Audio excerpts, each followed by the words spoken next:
ओम नमः सिद्धेभ्यः। ओम नमः सिद्धेभ्यः। ओम नमः सिद्धेभ्यः। मंगलम भगवान वीरो मंगलम गौतमो गणी मंगलम कुंद कुंदाद्यो जैन धर्मोस्तु मंगलम सर्वमंगल मांगल्यम सर्वकल्याणकारकम प्रधानम सर्वधर्माणां जैनं जयतु शासनम जैनं जयतु शासनम वंदितो सर्वसिद्धे ध्रुवमचल मनोभवं गतिं पत्ते मोक्षामि समय पाहुण मृण्मो सुध केवली भणिनम् नमः समय साराय स्वानुभूत्या चकाशते चित्स्वभावाय भावाय सर्वभावान्तरच्छिदे।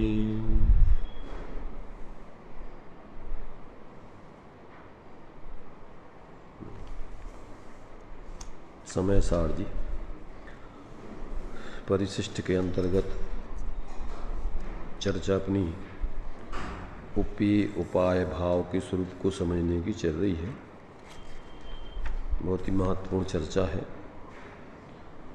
समझ करके जीवन में प्रैक्टिकल करने लायक है, प्रयोग करने लायक है, क्योंकि ये उपाय उपेयमय जीवन ही आनंदमय जीवन है, सुखमय जीवन है, धार्मिक जीवन है। और इसके अलावा सारा का सारा जीवन भटकाव वाला है। इस उपाय उपेय तत्व को न समझकर, उपाय उपेय रूप भावों को न समझकर, साध्य और साधक रूप भावों को न समझकर अन्य जितने भी प्रकार का जीवन है वो सब संसार रूप है, संसार का कारण है।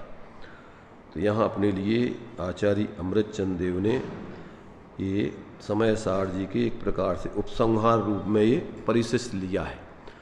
पहले तो अपन वस्तु स्वरूप को समझें, फिर उसके आश्रय से प्रकट होने वाला मोक्ष मार्ग और उसी में पूर्ण लीन हो जाने वाला मोक्ष दशा, ये दोनों जो है अपने लिए समझना, दोनों विषय बहुत ही महत्वपूर्ण हैं। अपना स्वरूप कैसा है, अनेकांतात्मक अनंत धर्मात्मक, और फिर उस अपने उस स्वरूप का माने परिणति में, ज्ञान में, श्रद्धान में, आचरण में जो सिद्धि होती है, अर्थात उसके आश्रय से जो प्रवृत्ति होती है, वही वास्तव में मोक्ष मार्ग रूप है और मोक्ष रूप है। इसके अलावा और सब भटकन है। जितना भी अपने स्वरूप को छोड़ के बहिर्मुक्ता वाला जीवन है, वो सारा का सारा संसार रूप है, दुख रूप है, दुख का कारण है। तो ये यहाँ अपनी चर्चा भी अनेकांत के माध्यम से परस्पर विरोधी धर्म और अनंत शक्ति या गुण, उनके माध्यम से अपन ने वस्तु स्वरूप की चर्चा करने के उपरांत अब उपेय उपाय तत्व की चर्चा यहाँ पर समझ रहे हैं। तो देखिए, इसमें भी वो बीच बीच में अपने स्वरूप की सिद्धि भी करते जा रहे हैं, क्योंकि जब तक जीव को स्वरूप की सिद्धि नहीं होती है तब तक अब उसके जब स्वरूप नहीं समझेगा तो वो आश्रय कैसे करेगा, और आश्रय के बिना जीवन में धर्म और शांति कैसे आएगी। तो ये अभी अपन ने जो कल 2 कलश पढ़े थे 269-70 के बाद आचार्य देव ने एक जो टीका दी है, थोड़ी सी बहुत ही महत्वपूर्ण है, उस टीका को अपन ने कल अर्थ नहीं किया था, उसको यहाँ पर पढ़ते हैं कि वस्तु जो है चतुष्टयात्मक यहाँ पर सिद्ध की है। द्रव्य, क्षेत्र, काल, भाव। वस्तु अपने स्वचतुष्टय से अस्थि रूप रहती है और पर चतुष्टय से नास्ति रूप रहती है। तो वो स्वचतुष्टय को 2 भागों में बांटा गया है। 2 भाग जिसको अपन सामान्य से निश्चय व्यवहार कहें, सामान्य विशेष कहें, भेदाभेद कहें, नित्यानित्य कहें, एक अनेक कहें, ऐसे परस्पर वो ऐसे उसके 2 भाग किए गए हैं। काय के? स्वचतुष्टय के। तो द्रव्य से सामान्य विशेष, क्षेत्र से एक अनेक, काल से नित्य अनित्य, भाव से क्षेत्र से भेदाभेद कहो और भाव से एक अनेक कहो। इस रूप में जो है उसको चार भागों, वैसे तो शब्दों का अंतर है, वैसे तो एक में चारों मान लो आप। भाव से अपने लिए एक अनेक। देखो इसमें भी अपन को थोड़ा समझना चाहिए, इस शब्दों में आदमी बहुत उलझ जाता है, इसलिए उसके भाव को नहीं पकड़ पाता है। क्या होता है, सामान्य विशेष कहो तो चारों में सामान्य विशेष लगा सकते हो, द्रव्य से भी, क्षेत्र से भी, काल से भी, भाव से भी, सब में सामान्य विशेष लग जाता है। द्रव्य से सामान्य विशेष, क्षेत्र से सामान्य विशेष, काल से सामान्य विशेष, भाव से सामान्य विशेष, सब में लग जाएगा। ऐसे ही एक अनेक लगाओ, उसमें वो सब माने एक के कहने में वो चारों हैं, वो चूंकि सब जुड़े हुए हैं। अब वो समझने के लिए, चूंकि उस पूरी वस्तु को समझाने के लिए सारी प्रक्रिया है। वस्तु तो अपने आप में वो जैसी है वैसी है सब, पर उसको अपन को समझने के लिए सारे के सारे शब्दों में ये सारी अपन को व्याख्या समझाई जाती। अब इसके माध्यम से कभी क्या होता है, जैसे व्यक्ति को पूरा सर्वांगीण ज्ञान नहीं हो तो फिर वो क्या है, उसके भाव में पल्ले कुछ पड़ती नहीं। तो यहाँ पर अपने लिए ये समझो कि ये जो इसका जो वाक्य, पहले इसको पढ़ लेते हैं। देखिए 270 गाथा के बाद जो एक टीका में वाक्य दिया है कि आत्मा, पहले तो यहाँ पर ये किया इन्होंने कहा है कि भावार्थ इसमें दिया है जो अपन ने पढ़ी 270 कलश।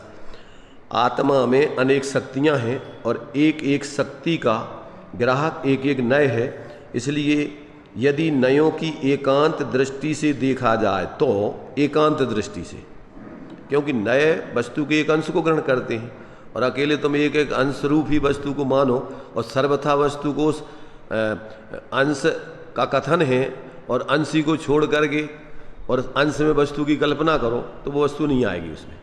इसलिए यहाँ कहते हैं कि यदि नयों की एकांत दृष्टि से देखा जाए तो आत्मा खंड खंड होकर, खंड खंड माने भेद करके नयों से समझा जाता है अंशों के माध्यम से, तो कहते हैं वो खंड खंड होकर उसका नाश माने वो पूरी वस्तु ज्ञान में आती नहीं है नयों के माध्यम से, तो कहते हैं वो नाश हो जाए। मतलब ऐसा होने से स्यादवादी नयों का विरोध दूर करके, माने उसमें किस तरीके से नए सम्यक कहलाते हैं और किस तरीके से वे नए मिथ्या बन जाते हैं वो समझना। अंशी को लक्ष्य में रख कर, जैसे हाथी के बारे में अपन जब भी दूसरों को बताएंगे तो कैसा बताएंगे, बताओ दिमाग में उसके पहले क्या है, पूरा हाथी है कि उसके खंड है अकेले, पूरे दिमाग में हाथी जो बताने वाला, उसने हाथी को देखा है।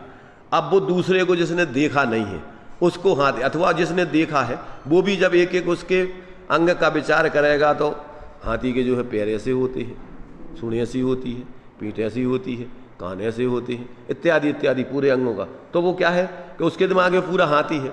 अब शब्दों में बताना है अपन को, समझाना है हाथी, काहे के लिए ये सारे व्यवहार चल रहे हैं, क्योंकि आचार्य देव ने पहले समय सार में ही ये बात सिद्ध की है कि भैया जब परमार्थ समझाना है तो व्यवहार काहे को तुम बीच में लाते हुए।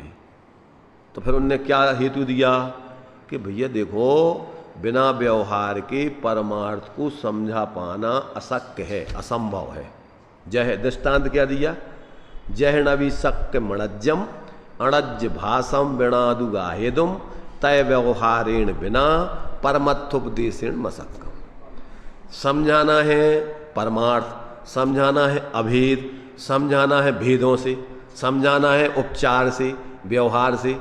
अब वो तो बड़ी समस्या है।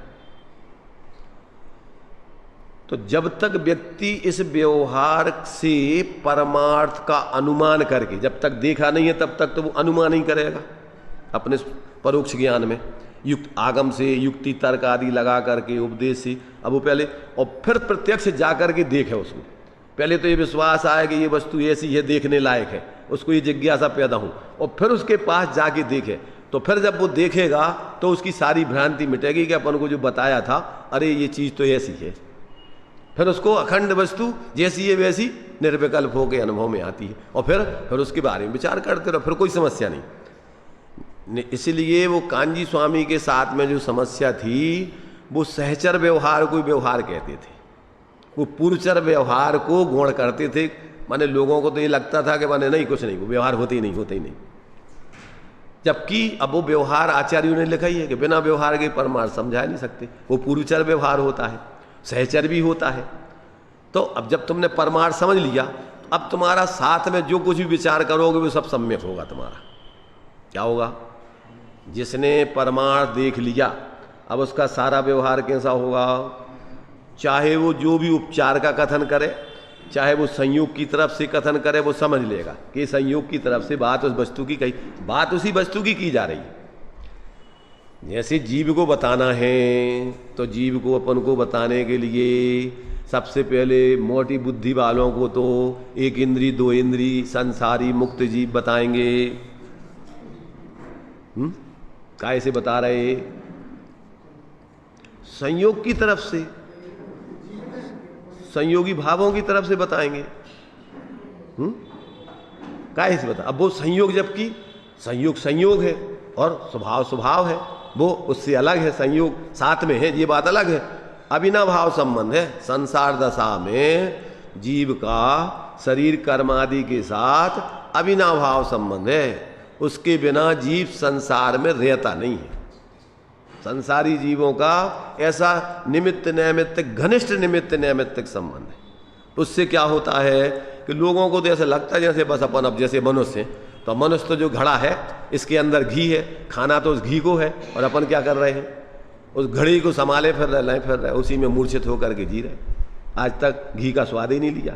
रात दिन इसी की अपन संभाल में अपन पढ़ देना कि जिसके श्रृंगारों में मेरा यह मैगा जीवन घुल जाता, अत्यंत असुचि जड़ काया से इस चेतन का कैसा नाता बताओ, कैसा नाता है इसका? क्या नाता है, क्या संबंध है? एक तरफ आचार्य कहते नास्ति सर्वेपि संबंधा आत्म तत्व परद्रव्य, आत्मा का परद्रव्यों के साथ कोई संबंध नहीं। और एक तरफ कह रहे कि ऐसा घनिष्ठ संबंध है कि जीव अब वो संसार में बिल्कुल ऐसा लग रहा है जैसे बिल्कुल वो संयोग ही रूप है, इसके बिना अपना जीवन ही नहीं है, जबकि इसका जीवन स्वतंत्र है और संयोग का जड़ चेतन की परिणति सब अपने अपने में उनका परिणमन शरीर का अपना हो रहा है। तुम्हारे हिसाब से चल ही नहीं रहा, तुम्हारे मोह के भाव कल्पनाएं अलग चल रही, उसका परिणमन अलग चल रहा है। तुम सोच रहे कि शरीर स्वस्थ हो जाए, शरीर बढ़िया रहे, शरीर ऐसा हो, और शरीर अपने हिसाब से परिणमन कर क्यों परिणमन कर रहा है? क्योंकि उसका स्वतंत्र परिणमन है, तुम्हारे हिसाब से थोड़ी चलेगा। अब अपन परेशान होते हैं, अरे भैया ऐसा नहीं हो जाए, ऐसा नहीं हो जाए, ऐसा नहीं हो जाए। अब ऐसा नहीं हो जाए तुम्हारी कल्पनाओं से रोकेगा क्या? अरे कार्य विकल्पों से नहीं होता है, तुम्हारे विकल्पों के, मोह के विकल्पों से कोई कार्य हो रहा है क्या? है कदाचित काकताली न्याय से क्या हो गया कि तुमने सोचा है, कौवे ने सोचा और फल टूट के मुंह में आ गया। रास्ते में उड़ के जा रहा था कि भैया हमारे मुंह में जो है, जैसे बिल्ली निकली, ऊपर देखा और छींका टूट के गिर गया। उसके देखने से टूटा कि नहीं टूटा? उसकी इच्छा से टूटा कि नहीं कि भैया इसमें जो क्या रखा है मिल जाए हमें खाने को, और तत्काल उसमें से छींका टूटा और गिर गया और उसको खाने को मिल गया बढ़िया। उसमें से जो कुछ रखा था, श्रीखंड, दही, दूध, जो कुछ भी रखा था वो सब उसको बढ़िया खाने को मिल गया। तो क्या सोचा उसने कि हमने सोचा इसलिए ये टूट गया। तो ये तो तुम्हारी इच्छानुसार जो कुछ भी ये तो काकताली न्याय माने उसका होने लायक परिणमन था, और इसी से तुमने वैसा सोचा, वैसा कार्य हो गया। तो तुम्हें क्या भ्रम हो गया कि हम कर रहे, सारी व्यवस्था हम बना रहे, मकान हम बना रहे, दुकान हम बना रहे, परिवार को, बच्चों को हम पैदा कर रहे हैं, उनको इनकी हम व्यवस्था बना रहे हैं, इनको पढ़ा लिखा रहे, ये कर रहे, वो कर रहे, सब पूरी की पूरी हम जी समाज चला रहे, घर चला रहे, परिवार चला रहे। कौन चला रहा? अभी दिमाग में एक परमाणु, एक किंचित मात्र भी ऐसा नहीं लगता कि हम नहीं चला रहे। पूरा का पूरा एकत्र बुद्धि पूर्वक, भले ही वो औपचारिकता में कह दो कि हाँ अरे ऐसा कोई नहीं हम कुछ नहीं, परंतु एक एक व्यक्ति ब्रह्मा विष्णु महेश है। हमने बनाया, हम रक्षा कर रहे, और हम अगर हमारे हिसाब से नहीं चलोगे तो हम मिटा देंगे 1 मिनट में। क्या समझ रखा तुम? क्या दिमाग में कि नहीं है? पूरा पूरा का पूरा कर्तृत्व, स्वामित्व, भोक्तृत्व पूरा का पूरा। तो ये जो है यहाँ पर आचार्य कह रहे भैया पहले तुम वस्तु का पूरा स्वरूप तो समझो, उसकी सीमा तो समझो वो कहाँ है। तो कह रहे वस्तु अपने भेदाभेद स्वरूप में रहती है, वस्तु अपने सामान्य विशेषों में रहती है, वस्तु अपने एक अनेक रूप में रहती है, वस्तु अपने नित्य अनित्य धर्मों में रहती है। काय में रहती वस्तु? वस्तु अपनी सीमा का उल्लंघन करके बाहर नहीं जाती है। अब अपन को पहले तो वस्तु कहाँ देखना है। अब जैसे देखो पहले ये हम ये टीका का पहले वाक्य पढ़े। यहाँ कह रहे आचार्य देव, ये पूरा पढ़ लें। तो यहाँ कहते हैं कि अब नयों से देखते हैं, जब नयों की एकांत दृष्टि से देखा जाए तो आत्मा का खंड खंड होकर उसका नाश हो जाए। ऐसा होने से स्यादवादी नयों का विरोध दूर करके चैतन्य मात्र वस्तु को अनेक शक्ति समूह रूप, सामान्य विशेष रूप, सर्वशक्तिमय एक ज्ञान मात्र अनुभव करता है। ऐसा ही वस्तु का स्वरूप है, इसमें विरोध नहीं है।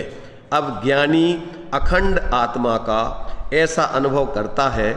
इस प्रकार आचार्य देव गद्य में कहते हैं, ना ऊपर दिया है उसका, ना द्रव्येण खंडयामी, ना क्षेत्रेण खंडयामी, ना कालेन खंडयामी, ना भावेन खंडयामी, सुविशुद्ध एको ज्ञान मात्रो भावो अस्मि। मैं एक सुविशुद्ध ज्ञान मात्र हूँ। ना मैं द्रव्य से खंडित होता हूँ, ना मैं क्षेत्र से खंडित होता हूँ, ना मैं काल से खंडित होता हूँ, ना मैं भाव से खंडित होता हूँ। एक अखंड में तो कैसा हूँ मैं? सुविशुद्ध एक ज्ञान मात्र भाव रूप में हूँ, भावोस्मि। एक ज्ञान मात्र भाव रूप में हूँ, ऐसा आचार्य देव। अब ये क्या कहना चाहते, इसमें क्या कहना चाहते? अब देखो, अब अपन चार रूपों को 2 तरीके से समझे इसको, फिर उसका मूल स्वरूप समझे, उसमें भ्रांति कहाँ होती है वो समझे। क्या कह रहे? अब अपन को एक अखंड वस्तु है ये, अब उस अखंड वस्तु को व्यवहार में समझाना है। क्या करना है? व्यवहार में समझाना है। तो जब व्यवहार में समझाना है तो अपन कहेंगे भैया कि ये वस्तु कैसी है? द्रव्य से सामान्य रूप है। द्रव्य से सामान्य रूप है, और वही वस्तु जब उसके विशेष तरीके से देखा जाए तो वो विशेष रूप है। कैसी है वस्तु? देखो, अगर उसको पूरी वस्तु को कहें तो वस्तु सामान्य विशेषात्मक है, ऐसा कहें। एक पक्ष के माध्यम से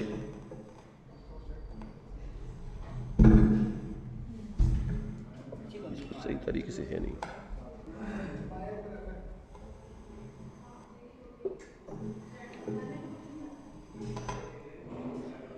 इसको ये उधर तो दो, इसको ये आवाज इधर आ रही, सीधी टकरा रही थोड़ी।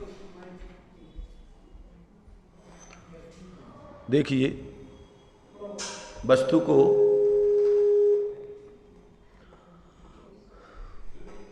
वैसे तो इसको बंद ही कर दो तो सामान्य से सुनाई दे रहा सब। बंद कर दे इसको तो।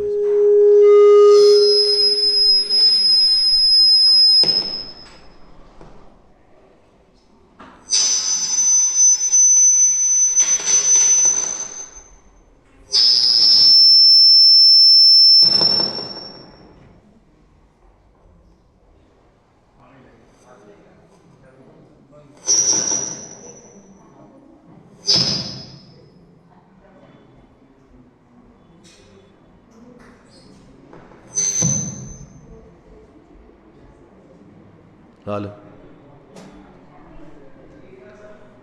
देखो, अभी जैसे अपन वस्तु को जब पूरा जब कथन किया जाता है तो वस्तु कहते सामान्य विशेषात्मक है। द्रव्य पने से जब देखते हैं तो वस्तु सामान्य विशेषात्मक है। क्षेत्र से देखते हैं तो वस्तु कैसी है?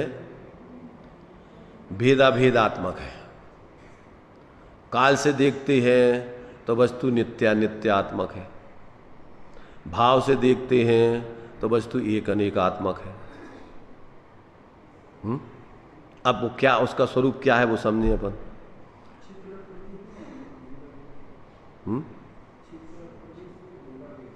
भेदाभेद बोल दिया ना क्षेत्र से। चलो सुनो अभी समझो, हम समझा रहे हैं, वो भेद शब्दों में मत उलझो, उसके स्वरूप को समझो। जब अपन ये बोल रहे हैं सामान्य विशेष, तो सामान्य विशेष का अर्थ होता है कि वस्तु क्षेत्र वाली, उसकी कुछ उसका प्रदेश भी है, उसके अवस्थाएं भी हैं, उसके गुणधर्म भी हैं, ये है ना सब। उसमें क्या क्या भरा है, तो ये सब अपन को बताना पड़ेगा। उसकी क्या स्थिति है तो पूरी बताना पड़ेगा। अखंड वस्तु है द्रव्य से, तो अखंड माने कोई द्रव्य अलग नहीं है, क्षेत्र अलग नहीं है। अपन को समझने के लिए वो सद्भुत व्यवहार वाली व्यवस्था है। अपन एक वस्तु को लंबाई चौड़ाई मोटाई से समझाते ना, लंबाई चौड़ाई और ऊंचाई कहो माने वो तो लंबाई चौड़ाई मोटाई, इसमें इस रूप समझ, लंबाई चौड़ाई मोटाई। तो अब उसमें जब अपन समझाते हैं तो वस्तु कब से कब तक है। लंबाई माने क्या? लंबाई माने कब से है कब तक रहेगी। तो वस्तु कब से है कब तक रहेगी? अनादि से अनंत काल तक रहेगी। तो ये उसकी लंबाई हो गई है। तो अब इसके लिए चौड़ाई कितनी है? तो उसकी असंख्यात प्रदेशी चौड़ाई है। कितनी चौड़ी है वस्तु, कितनी असंख्यात प्रदेशी चौड़ी है। अब कहते हैं वस्तु की मोटाई क्या है, तो कहते हैं उसमें अनंत गुणधर्म भरे हुए हैं। मोटाई माने क्या क्या उसमें भरा हुआ है, काय से बनी वस्तु, तो अनंत गुणधर्म उसमें बने हुए। इन सबको मिलाकर के पूरी वस्तु है। वस्तु कैसी है? इन सबको मिलाकर के अभेद वस्तु है। तो अब जब सामान्य से कहेंगे तो अखंड वस्तु इस चारों द्रव्य जो है इनमय है। जो अपन टोडामल जी के शब्द देखो, अमूर्तिक प्रदेशों का, ये तीनों को मिलाकर के एक वस्तु की सिद्धि की उनने। ये वो टोडामल जी के वाक्य ले लो आप, क्या कही उसमें? अमूर्तिक प्रदेशों का पुंज, प्रसिद्ध ज्ञानादि गुणों का धारी, अनादि निधन, वस्तु आप। ये पूरा हो गया तुम्हारा चतुष्टय। अब अपन को जब समझना है कि भैया असंख्यात प्रदेश कितने होते, तो कहते लोक प्रमाण। तो असंख्यात माने क्या कि गिनती लगाओ उनकी। अपन एक अब प्रदेश की पहले परिभाषा बनाना पड़ेगी। कोई खंडित नहीं होती उसमें से कोई प्रदेश अलग अलग नहीं निकलती। परंतु अपन को समझने के लिए क्या किया, एक स्थान है। अब उस स्थान को अपन को बताना है कि वो कितना लंबा है, कितना चौड़ा है। तो अपन मीटर लगा करके उसको, वो है तो अखंड, परंतु मीटर लगा करके उसके माप को बता रहे, इतना लंबा इतना चौड़ा है। अब वो कैसा है स्थान, इतने मीटर, उसमें इतने खंड टुकड़े हैं क्या? ऐसे ही अपन को आत्मा इतनी चौड़ी है तो उसके प्रदेशों से माप किया, तो अपन ने गिनती से उसके असंख्यात प्रदेश, लोक प्रमाण प्रदेश बना दिए। ये समझने के लिए अपन ने एक पहले प्रदेश की अपन ने परिभाषा बनाई। और उसमें कैसी बनाई फिर कि आकाश के जितने स्थान को एक परमाणु घेरता है वो प्रदेश कहलाता है। ऐसे इस लोक में अगर एक एक परमाणु को रखा जाए तो कितने परमाणु रखे जाएंगे? अब उसकी संख्या अपन गिनती नहीं हो सकती, वो असंख्यात में चला गया। संख्या सीमित है, वो असंख्यात। तो अपन ने फिर उसकी असंख्यात की एक अपन ने व्यवहार से गणना कर ली, असंख्य। हाँ, तो अब उसको अपन के असंख्यात प्रदेशी, तो ये व्यवहार से अपन ने गिनती बना दी असंख्यात, जबकि वो कोई खंड नहीं है उसमें, वो तो पूरी अखंड वस्तु है। तो अब व्यवहार में अपन को असंख्यात प्रदेशी। अब जब अपन विचार करेंगे तो उस वस्तु को असंख्यात प्रदेशी दिमाग में लेंगे। अब वो किसके दिमाग में क्या आ रहा है वो तो वो जाने। समझाने के लिए आपको वस्तु समझाना। अच्छा, अब वस्तु फिर क्या है? अब दूसरी समस्या उसकी क्या है कि अणुगुरुदेह प्रमाणो उपसंहार सपदो चेदास मोदो व्यवहारा निश्चय नयदो असंख्य देश हुआ। अब वो निश्चय व्यवहार खड़ा हो गया उसमें कि निश्चय से तो भी असंख्यात प्रदेश है, और व्यवहार में अणुगुरुदेह प्रमाणो। आत्मा कितनी बड़ी है कि जिस शरीर में जाती है उस शरीर प्रमाण आत्मा रहती है। छोटे शरीर में जाएगी, चींटी के शरीर में, तो उतनी आत्मा उतनी प्रमाण रहेगी। उस शरीर प्रमाण शरीर से पृथक, पर फिर भी निश्चय नय दो असंख्य देशोवा। वे चूंकि उस प्रदेशों में संकोच विस्तार नाम की शक्ति है, सुकड़ करके छोटे से स्थान में भी आ जाते हैं वे सब असंख्यात प्रदेश, और फैल करके पूरे तीनों लोकों में खंड खंड करके नहीं, अब फैल जाएंगे। तो अपन ने कही कि आत्मा कितनी बड़ी है, कि अणुगुरुदेह प्रमाण। अब वो समस्या खड़ी हो गई, वो असंख्यात प्रदेशी लोक प्रमाण है कि छोटे बड़े शरीर प्रमाण है। कितनी बड़ी है आत्मा, कितनी बड़ी है? अरे दोनों बातें गलत हैं कि सही हैं? अब अपन कहो कि शरीर प्रमाण, तो कह रहे वाह शरीर प्रमाण असंख्यात प्रदेशी है। अब निश्चय व्यवहार का झगड़ा खड़ा हो गया। अरे भाई ये झगड़ा अपन जब तक दिमाग में उसकी यथार्थता नहीं समझेंगे तो यही चलता रहेगा। वस्तु जैसी है वैसी रहती है, पर उसमें पर्याय में इस प्रकार की उसमें सामर्थ्य है संकुच विस्तार की। छोटे बड़े शरीर में जहां जाती सुकड़ के उतनी होने पर भी वो रहती निश्चय से उतना ही है। उसके प्रदेश असंख्यात ही रहेंगे, उसमें कमी बड़ी नहीं होगी। तो अब ये क्या हो गया? अब ये निश्चय व्यवहार का अब स्वरूप अपन समझ लो कि भैया वो वस्तु व्यवहार से उसमें एक ऐसा धर्म भी है कि वो संसार दशा में जिन शरीरों में जाती है उस शरीर प्रमाण वो अपने संकोच विस्तार शक्ति के कारण से होके उस शरीर प्रमाण हो जाती है। उतनी बड़ी आत्मा है। अपन को ऐसे लगत है कि जो हाथी इतना बड़ो है और जो चींटी इतनी सी है, इनमें का दम है। ऐसे मसल दे हम, तुम क्या समझ रहे हमें?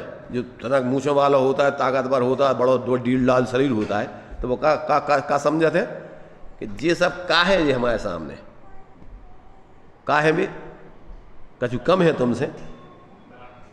तुमसे कछु उनमें कम हैगा, पर उनने तुम जैसे ऐसा दम्भ किया तो ज्यादा सा हो गई उनकी। का ऐसे हो गए भी बताओ तो? ऐसे ही पर्याय मूढ़ होके और संयोगों में अहंकार आदि करके और ज्ञान का क्या किया? विघात किया, स्वभाव का विघात किया। इसलिए कर्मों का तीव्र आवरण आकर के और ऐसी स्थिति बन गई कि ज्ञान स्वभाव का इतना सा टिमटिमा अंश रह गया और पूरा तुम्हारा उसके ऊपर आवरण आ गया। इसलिए जो निगूत में सो ही मुझ में, सो ही मोक्ष मझार, निश्चय भेद कछु भी नहीं, भेद गिनो व्यवहार संसार। तो अब अपन को ये सब समझने की चीजें हैं, ना कि लड़ने झगड़ने कसाय करने की।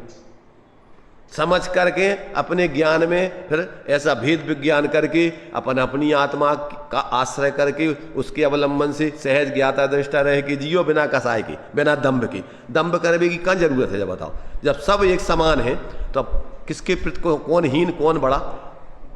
जब स्वभाव से देखो तो सब जीव एक समान है। अब किसके प्रति तुम दीनता हीनता का अहंकार, काय से तुम अकड़ रहे हो, काय से सुकड़ रहे? जब अपन वस्तु स्वरूप नहीं जानते हैं तो क्या करते हैं? अपने को कोई किसी से बड़ा मानते, किसी से छोटा मानते। कुत्ते होते ना, कुत्ते जब ताकतवर कुत्ता दिखता है उसको तो क्या होता है? वो पूंछ लाता है उसके साथ और लौट जाता है ऐसे पाँव काट के। देखा तुमने? नहीं देखा। और कमजोर आता है और उसको नीचे लात करके ऊपर चढ़ जाएगा उसके। अब वो बेचारा नीचे दहला, थोड़ी देर तक वो पूंछ लाएगा, फिर धीरे धीरे शांत होगा। उनमें अपन में कोई अंतर नहीं समझना तुम, समझ रहे? ये सब जो ही है जिसके पास थोड़ा धन है, मद होते ना, मद कितने प्रकार की मद है, पकड़ के चलता है। थोड़ा सा पैसा आ गया तो अकड़न लगो। एक दृष्टांत हमने सुनाया था ना कि एक जो है एक रोड पे भिखारी जा रहा था और एक गाड़ी में बैठा हुआ, एक फोर व्हीलर में बैठा हुआ आदमी जो बार बार हॉर्न बजा रहा। अब वो जो है वो तो अपने चला जा रहा है, वो भिखारी तो फंकी अपनी मस्ती में धुन में चला जा रहा। अब उसको बहुत गुस्सा आया, उसकी बगल से काट के और कि क्यों रे तुझे दिख नहीं रहा है कितनी देर से हॉर्न बजा रहे? तो उसने ऊपर से नीचे तक देखा। उन्होंने कहा अच्छा, स्टीन के डिब्बे में बैठ करके इतनी अकड़ बता रहा है, हम तो रत्न गर्भ पृथ्वी पे खड़े हैं और तू स्टीन के डिब्बे में बैठ करके इतनी अकड़ बता रहे हैं हम। मतलब ये है कि जिसको बोध नहीं है, प्रत्येक व्यक्ति ऐसे ही भ्रम में है और रात दिन थोड़ा सा शास्त्र पढ़ लिए, थोड़े से रट लिया कुछ, और अब हम बड़े हो गए, अब सब भीड़ हमें चाहिए, अब सुनो हम का कह रहे, अब तुम का कह रहे तुम समझ रहे पहले कि नहीं? कछु तुम समझ रहे, ऊपर जी रहे, चल रहे, कछु उसको आनंद आ रहा हो तुम्हें? क्या सिर्फ अकेले टीप जाए तो भल्ला और सुना और चलते बने? अरे भाई ये तो स्वाध्याय है ना, अपन अपने को समझ करके कि हम अपने को ऐसा समझ रहे और इनको क्या समझ रहे। तो मैं तो ऊपर बैठे सो कछु बड़े नहीं हो गए, वे से बैठ गए सो कछु छोटे नहीं हो गए, वे भी तुम्हारे ही बराबर हैं। तो पहले तो उनको मैत्री भाव कि भैया ये भी सब जीव है, हाँ कदाचित अब नहीं समझ रहे तो प्रेम से आत्मीयता से कि भैया देखो तुम भी अपने को दीनहीन मत समझो, तुम भी यही हो जो भगवान है। कौन है? मैं वह हूं जो है भगवान, जो मैं हूं वह है भगवान। अंतर ऊपरी माने भूतावेष्ट, ऊपरी माने का हो, ऊपरी माने भूत लग जाए कोई को तो सामान्य मनुष्य वो अतिरिक्त कछु दिखाने लगे तो वो तो भूत की क्रियाएं हैं, वो उसकी नहीं है। और भूतावेष्ट भूत की क्रियाएं खत्म कर दो, बराबर है सब मनुष्य, एक जैसी है, क्या अंतर है? ऐसे ही भगवान में और तुम्हारे स्वरूप में कोई अंतर नहीं है। अंतर तुम्हारी ये मूढ़ता का है, अज्ञान का है, अविवेक का है, कसायों का है। अब ये दूर कर दो तो तुम में होने में बराबर, ये कई जैसी हो तुम। तो ये द्रव्यण, तो अपन को जो है द्रव्य से अपन को जो क्षेत्र हैं सबके बराबर है, अवस्थाएं हैं काल से, मतलब अनादि अनंत सब हैं। बड़ी अवस्थाएं बदलती रहती हैं पर उनमें अनवय रूप से द्रव्य तो वही को वही है ना। आज जो अवस्था है कल दूसरी हो जाए, पर उस काय की है वो अवस्था। अभी हमने दृष्टांत दिया था ना, काय का दृष्टांत दिया था कि रात्रि में व्यक्ति सोता है, करवटें बदलता है, तो करवटें बदलने में वो उस व्यक्ति का क्या बदल जाता है? पहले कोई बाई करवट से सो रहा था तो व्यक्ति कैसा था, अब दाई करवट से सो गया तो अब कैसा वो व्यक्ति है? कछु अंतर आ गया मैं कि नहीं आ? अवस्था ही तो बदल गई अकेली तैसे तैसे, पर वस्तु व्यक्ति तो वही है ना। ऐसे ही इस जीव की कितनी अवस्थाएं, पर उनमें वस्तु तो वही की वही है ना पूरी, क्या कछु बदल गई उनमें? तो अपन को क्या देखना उन अवस्थाओं में? उन अवस्थाओं में उसको देखना जिसकी वो अवस्थाएं हैं, वो ज्यों का त्यों हैं। नव तत्व गतत्वेपि यदि एकत्वम, आश्रमों में भी पूर्व आत्मा चेतन उतना ही को उतनो है, क्या कछु कम बढ़ होगा? सिर्फ अकेले आश्रम में लक्ष्य पर पे है, परंतु वो जो अवस्था हो रही है, जो पर लक्ष्य कर रही है, उसमें कौन व्याप रहा है? जो तरंग उठ रही है तो उसमें पानी, निस्तरंग पानी और तरंगायित पानी, कछु पानी में कछु कम बढ़ होता है कछु। तो क्या देखने अपन को? सब पर्यायों में उस एक रूप को ज्यों कहते हैं देखो, तो क्या अनादि अनंत एक भी पर्याय अपने द्रव्य की अलग नहीं कर सकते आप। उसके लिए दृष्टांत क्या दिया? कैसे माला में से एक भी मोती अगर अलग कर दोगे तो क्या हो जाएगा? टूट गई है माला, मोती बिखर गए, माला नहीं रहेगी, द्रव्य खत्म हो जाएगा, नहीं रहेगा। प्रवचन सार जी की 80वीं गाथा में क्या दिया है? द्रव्य की पर्याय को ग्रंथियां, गांठें जानते हो? पहले जो माला बनाई जाती थी, माला उसमें 108 गांठें लगाई जाती थी। अब आजकल जो अलग से पोर दिया जाती वो तो 2 चीजें हो गई, पर उसमें 108 वही में गांठें लगानी जाती थी और ऊपर जो है 3 गांठें अलग लगा करके और वो माला बनती थी। तो अब भी कितनी गांठें? 108 गांठें लगी उनमें। तो उनमें क्या है? वो 108 गांठें वो व्यवहार से हैं, परमार्थ से वो एक रस्सी है, सब में वो एक ही अनुसूत रस्सी पोई हुई है कि और कछु है उनमें। सभी पर्यायों में वो द्रव्य ज्यों का त्यों रहता, अखंड का कछु खंडित हो जाता है। अनादि अनंत, अनादि काल से निगो से लेके सिद्धालय तक में जो जीव जाएगा तो उसमें उस जीव में कछु कमी आती, कम बढ़ होता है वो जीव। सिर्फ अवस्थाएं बदल गई, पर अवस्था में अवस्थावान तो वही है ना। और वो अवस्थाएं बदल के क्यों चली नहीं गई? पानी की तरंग उठती है, उसी पानी में गुडुब हो जाती, वो कहाँ चली जाती? द्रव्य में ही भूत, अनादि पर्याय भूत की, अनादि भविष्य की अगर नहीं होती तो सर्वज्ञ भगवान तुम्हें अनादि अनंत पर्याय कैसे देखते भी? अगर उसमें नहीं होती योग्यता और शक्ति रूप में। हैं तो होंगी, थी तो हुई, है तो हो रही, भाई पर्याय अगर उसमें जो है होने योग्य थी तो हुई, और पहले होने योग्य थी तो हुई, और आगे होने लायक होगा तो होंगी, और वर्तमान में होने लायक है तो हो रहा है उस प्रकार पढ़ में, तो उसमें है। तो ये जो है, जब तक व्यक्ति को ऐसा अपना स्वरूप अखंड, चाहे पर्याय से देखो चाहे गुणों से, अब गुण तो विशेषताएं हैं उसकी, कितनी विशेष द्रव्य में विशेषताएं होती, एक व्यक्ति में अपन अनेक विशेषताएं बताते हैं कि भैया ये बहुत उदार है, ये बहुत दानी है, ये बहुत ऐसा है, तो वो एक ही व्यक्ति है ना, उसकी विशेषता। ऐसे ही एक द्रव्य में अनंत अनंत विशेषताएं हैं, गुण धर्म है, तो वे है अनादि अनंत, उसमें क्या है, उसमें से अलग तो होते नहीं, उसी से तो बना है वो।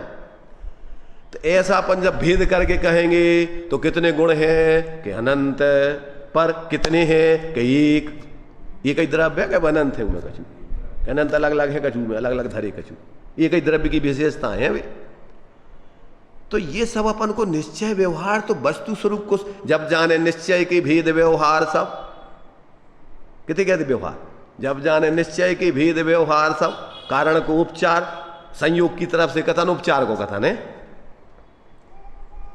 देव सास गुरु से सम्यक दर्शन भाव, ये उपचार को कथन है। किससे भाव सम्यक दर्शन?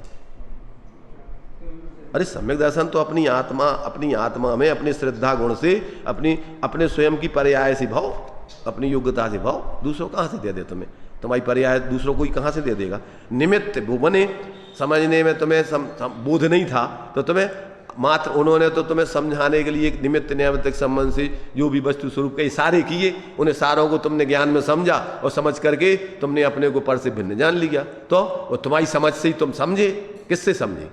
अगर दूसरों की समझ से समझ जाते तो आज तक कोई मूर्ख रहता, या आज तक कोई समझदार हो पातो, या तो सब मूर्खे के मूर्ख रहते और या सब समझदार हो जाते। एक समझदार हो जातो तो फिर सब समझदार हो जाते, और अगर सब मूर्ख रहते तो अब कोई समझदार हो ही नहीं सकता, तो सब मूर्ख ही रहते एक दूसरे की मूर्खता से।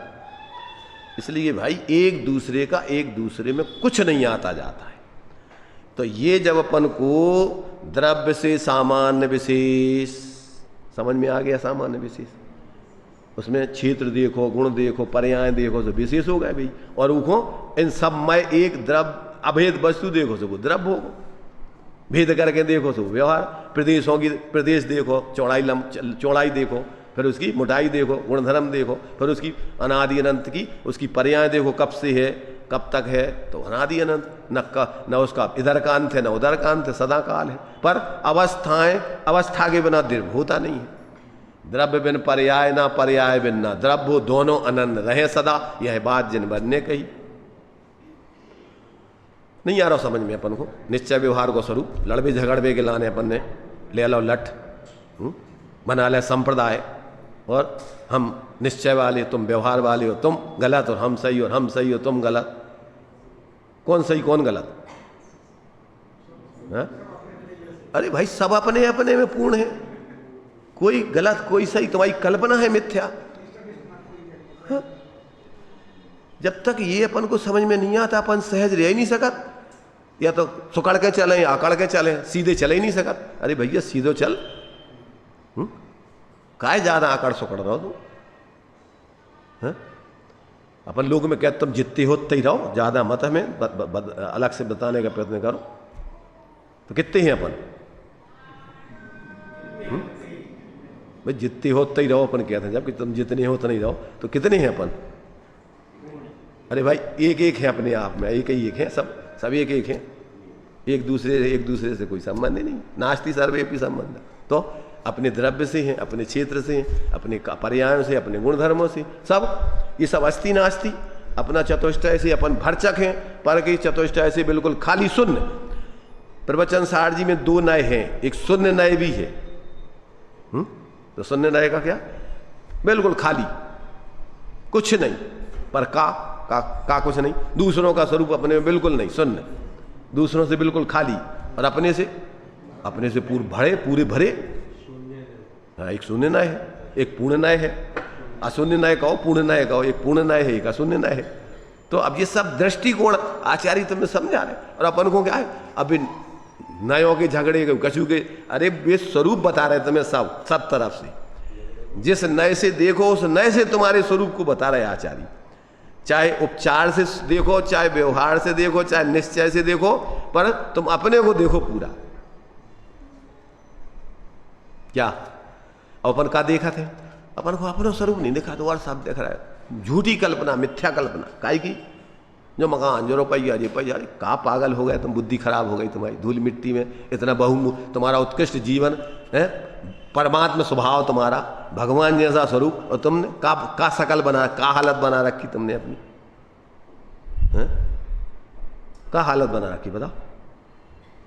ऐसी अपनी ऐसी हालत बना रख के जीने लायक है अपना?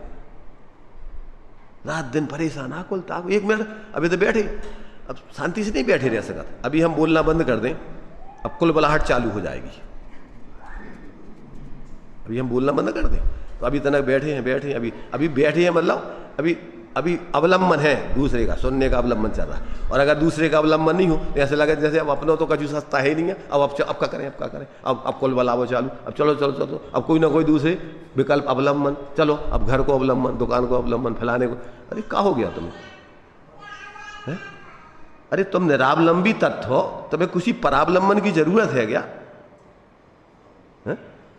तुम पूर्ण स्वावलंबी हो, परावलंबी तुम्हारा स्वरूप है ही नहीं है। अब ये अपन को अभी आदत ऐसी खोटी पड़ी हुई है, समझ रहे तुम?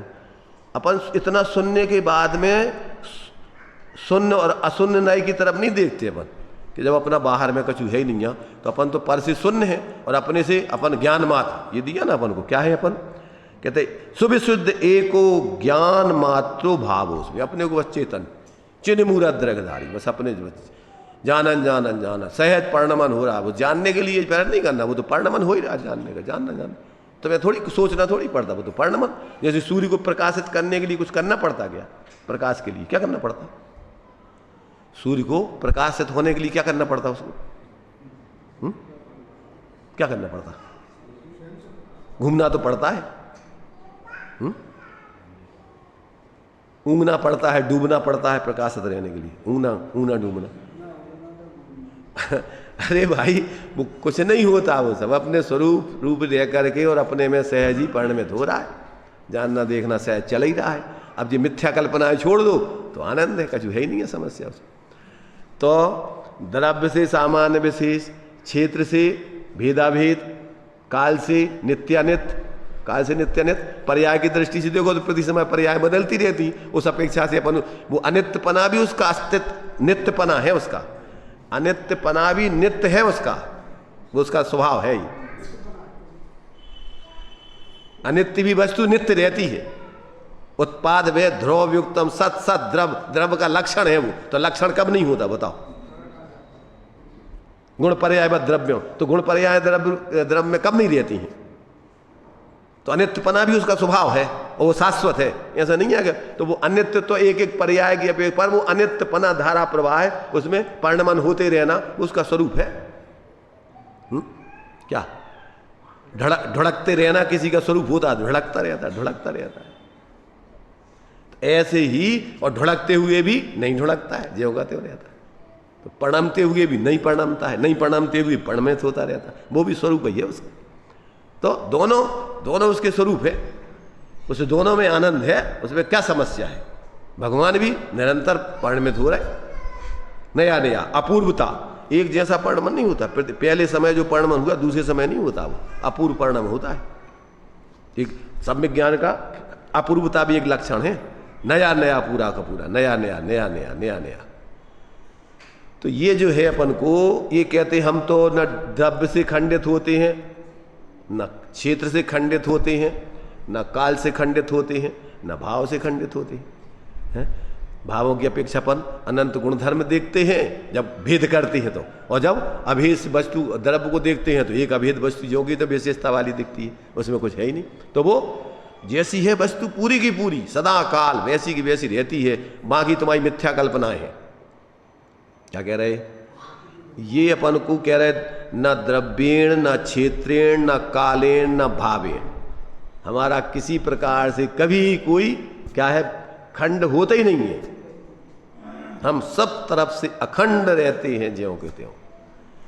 मैं हूँ अखंड चैतन्य पिंड, निज रस में रमने वाला हूँ। तो अपन अपन सहज ही ऐसा। अब ये तुम्हारी जितनी भी मोह की कल्पनाएं हैं, ये सारी मोह की कल्पनाएं अपने स्वरूप को भूलकर जो अपन बोलते हैं मोह महा मद पियो अनादि और भूल। अब ये कुछ है नहीं कोई चीज। देखो नशा मसा कहीं से आता नहीं है, ये तुम्हारी मिथ्या कल्पना है वैसे तो है। दूसरे लोग बोलते हैं ना कि अगर नशा होता शराब में तो बोतल भी नाचती। है नशा शराब में कि नहीं है? ऐसे ही अगर किसी वस्तु में नशा होता, धन का मद उसमें नशा होता तो वो भी तो अहंकार में होती वो वस्तु। किसी पदार्थ में नशा है, मद है कोई जिनके निमित्त से तुम कर रहे हो, तो ये तो तुम्हारा है कल्पना करके। अब तुमने कल्पना कर ली कि हमने नशा शराब पी ली, अब हमारे सामने क्या समझ रखा तुमने, ये तुम्हारी कल्पना है। इसी समय सार में दिया है, अरति भाव से कोई मदरा पान करता है तो उसको शराब चढ़ती नहीं है। किसी होश वाले को तुम शराब पिलाओ, उसको नशा नहीं होगा, जानेगा, देखेगा। शराब उसमें गर्मी चढ़ रही है तो गर्मी को जानेगा, दिमाग में भन भना रही है तो वो भन भनाता हुआ ज्ञान करेगा, उसमें वो नहीं भन भनाएगा। क्या कह रहे देवेंद्र भाई? प्रयोग करके देखना। किया है प्रयोग? किया किसी ने? है? भाई क्या है, देखो अपन को, देखो अपन ये देखो, अगर पर पदार्थ तुम्हें पर्णमन कराते तो इतने उपसर्ग केवली हो गए ना, इतने उनके शरीर को घानी में पेल दिया, उनके शरीर को और भी कुछ कर दिया, पर अप्रभावित रहे। अगर वो तुम्हारे लिए बाहर की परिस्थितियां तुम्हें अगर कुछ कराती होती तो उनको भी करा देती ना। तो इसका मतलब कि वास्तव में कुछ नहीं कोई कराता है, अपन स्वयं ही अपने मोह से अज्ञान से सब कार्य करते। तो ये जो है अपन को वस्तु को अपन ऐसा देखें, कैसा देखें? द्रव्य से अखंड, जितने भेद हैं वे व्यवहार समझने के लिए हैं। क्षेत्र द्रव्य क्षेत्र से अखंड, काल से अखंड, भाव से अखंड एक। तो ये सब तरफ से अपन जब ऐसे अपने एक देखिए, जानिए, रम रही एक ठौर और समल अमल भेदा भेद नित्यानित ये सब न विचारिए, बस यही सिद्धि नहीं और। ऐसा अपन को जो है ये जो अपने लिए आचार्य देव बताना चाह रहे हैं कि ऐसे स्वरूप का जब व्यक्ति अनुभव करता है, ऐसे अपने स्वरूप की दृष्टि बनाता है, ऐसा ज्ञान करता है, उसका आश्रय करता है, तो ये मोक्ष मार्ग, मोह रहित होने का मार्ग, आनंद का मार्ग, शांति का मार्ग, सुख का मार्ग, निराकुलता का मार्ग जीवन में उसके सदा काल, मंदिर में नहीं, अकेले स्वाध्याय के टाइम पे नहीं, कहाँ रहता है ये मार्ग उसका? न धर्मो धर्म का ही बिना, धर्मात्माओं के बिना धर्म नहीं होता है। जहां धर्मात्मा होगा वहां धर्म होगा उसकी। कहां होगा? धर्म आत्मा में होगा धर्म। इसलिए ये जब व्यक्ति समझ लेता है तो अपन व्यवहार में तीर्थ क्षेत्र करवे जा रहे, तो कहते हैं तीर्थ क्षेत्र माने क्या? जिससे तिरा जाए। तो महापुरुष जिस स्वरूप के आश्रय से तिरे, तो उन महापुरुषों की याद करवे के लाने अपन होते जा रहे हैं कि भैया इन महापुरुषों ने बाहर के क्षेत्र से नहीं तरे भी होते, ऐसे तर रहे होते तो इतने लोग जीव होते सब तर जाते, कैसे तरे भी? वे अपने उस स्वरूप का अवलंबन करके रत्नात्रय से तरे। तो जहां वे बैठ के उनने साधना करी अपने स्वरूप की, अपन ने व्यवहार से उपचार से उस स्थान को भी अपन अपने मस्तक पर रखते हैं उनके चरण। भैया ऐसा हमारा भी जीवन बने। तो वो व्यवहार तुम्हारी तीर्थ क्षेत्र बंदना भाई।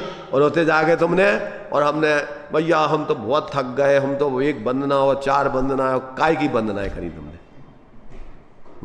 क्या की वंदना करी है? उनने जिसकी वंदना करी तुमने उनको देखो, उनके विचार किया कि तुम अकेले औपचारिकताओं में अकेले बस थक थका के हार हूर के दम्भ करके आ गए कि हमने तो भैया 100 वंदनाएं कर ली, हमें पूरा फूल मालाएं और हम वो निकालो जुलूस। इसलिए भाई जब वस्तु व्यवस्था समझ में आ जाती है तो व्यक्ति सहज अंदर में ज्ञान आनंद पूर्वक जीता है। उसके सानिध्य में आने वाले जीवों को भी ऐसा जीवन जीने की प्रेरणा मिलती है और फिर वो देखते हैं कि भैया जी कैसे ऐसे आनंद में जी रहे, कैसा इस प्रकार का इनका जीवन है। तो फिर जीवन तो वो सबको जीने की कला एक ही है। एक ही तरह काल में परमार्थ को पंथ और साधे जो परमार्थ को जो व्यवहार उस परमार्थ से जोड़ करके तुम्हारी उसकी आराधना में कारण बने, वो व्यवहार है। ऐसा अपन को जो है ये जो 4 अपन को दिए थे कि भैया वस्तु द्रव्य से सामान्य विशेष होने पर भी, क्षेत्र से सामान्य विशेष होने पर भी, काल से सामान्य विशेष होने पर भी, भाव से सामान्य विशेष होने पर भी एक ही है, वो अखंड ही है, उसमें कोई अलग अलग खंड खंड नहीं हो जाती। तो ऐसा अपने उस स्वरूप को जब अपन देखते हैं और उसके आश्रय से जीवन जीते हैं तो वास्तव में सच्चे अर्थों में अपना वास्तविक जीवन, स्वाश्रित जीवन, पक्षपात रहित जीवन और भ्रांति रहित जीवन, शांतिमय जीवन अपना चालू होता है और पूर्णता को प्राप्त होता है। और ये जीवन ही सब जीवों को जीने लायक है। चलिए,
जय बोलो जगवाणी माता की, जय बोलो पचपरमेश जी भगवान की।